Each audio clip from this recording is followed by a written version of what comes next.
C'est le moment de la chronique sportive avec Maude Pilon-Bernier. Bonsoir Maude. Bonsoir Claude. La semaine dernière, vous étiez aux essais olympiques en natation. Racontez-nous ça.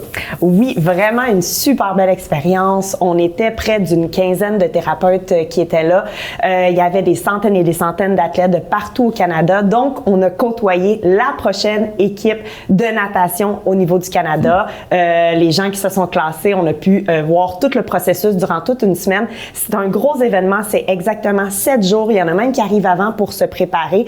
Puis, on voit tout.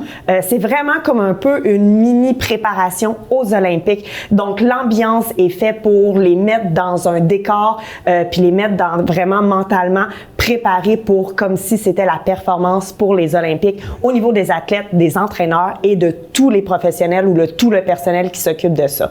Donc, un très, très gros événement et je remercie vraiment beaucoup la Fédération de natation du Québec de m'avoir offert cette opportunité-là, mais aussi pour tout l'encadrement qui font autour de ces athlètes-là.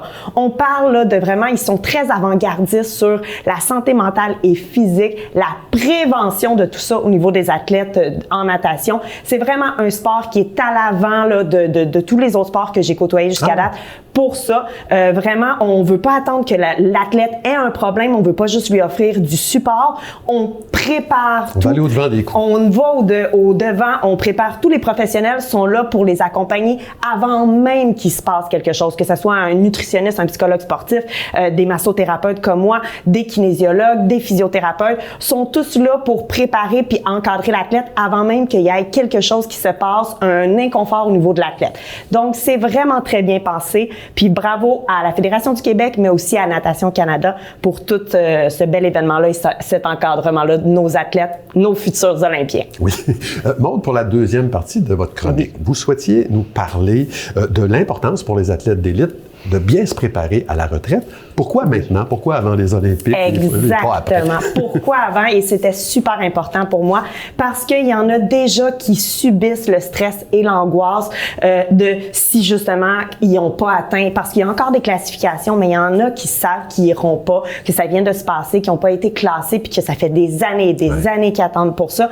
Donc, on voit leurs rêves qui sont un peu déchus de pas avoir réussi à se classer pour les Olympiques. Et il y en a d'autres qui vont aller aux Olympiques, vont très bien réussir, mais vont se retrouver avec le même vide à la fin parce que ça va être souvent terminé. On a atteint notre objectif le plus on top, puis là, par la suite, on se retrouve avec plus rien. Il n'y a plus non plus de caméras, il n'y a plus de fans, il n'y a plus rien. Donc, on se sent un peu perdu quand ça fait souvent des années, on s'entend, ces athlètes-là souvent débutent à 4 ans, très, très jeunes. Ça a été leur vie, ça leur a été leur identité. Donc, c'est bien aussi de le nommer que ces athlètes-là vont peut-être avoir quelques inconforts où ils vont se sentir perdus et d'avoir des gens autour d'eux pour les accompagner. C'est très important. On parle de psychologue sportif, mais on parle de regroupement aussi qu'il peut y avoir, mais vraiment de nommer cette chose-là qui est un réel problème et qui apparaît dans notre société. C'est important de le savoir pour être sûr qu'on est derrière eux et qu'on les soutient avant, pendant et après. Oui, puis on dit que, bon, dans toute chose, l'équilibre est essentiel, mais quand on pratique des sports à ces niveaux-là, c'est pas évident là, à atteindre l'équilibre. Est-ce que vous avez des astuces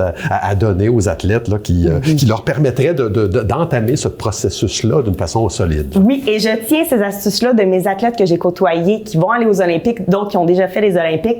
Le premier, c'est vraiment le vision board. On l'appelle vraiment comme ça. C'est un tableau de visualisation. On fait du collage, soit par Canva, et on peut apposer cette mosaïque-là un peu partout. Les athlètes olympiques l'avaient sur leur cellulaire. C'était la première photo qu'ils voyaient sur leur cellulaire. Mais on peut les appliquer sur le bureau, dans la chambre, peu importe où. Même à la chambre d'hôtel, le traîner avec soi puis l'avoir tout le temps. C'est super important. Dans ce tableau-là, on va aller chercher des éléments, la famille, les amis, les voyages, d'autres éléments autour du sport et même d'autres activités physiques. C'est important pour le sport de ne pas avoir seulement notre sport qu'on pratique depuis des années, d'en pratiquer d'autres. Autant pour les habiletés qui vont nous permettre d'améliorer notre sport, mais aussi pour changer la mentalité aussi, tourner un petit peu là, notre objectif vers quelque chose d'autre. Puis pour les athlètes vraiment qui sortent et qui ont terminé, on peut prendre notre intensité en tant qu'athlète et le diversifier dans autre chose. L'environnement, les causes pour les animaux, peu importe quoi que ce soit, on peut le transporter puis aller chercher d'autres aspects sociologiques puis mettre notre énergie à ce moment-là là-dedans. Se rentrer dans la tête qu'il y a autre chose dans la vie. Exactement. Très intéressant. Merci beaucoup, Maude. Merci, Claude.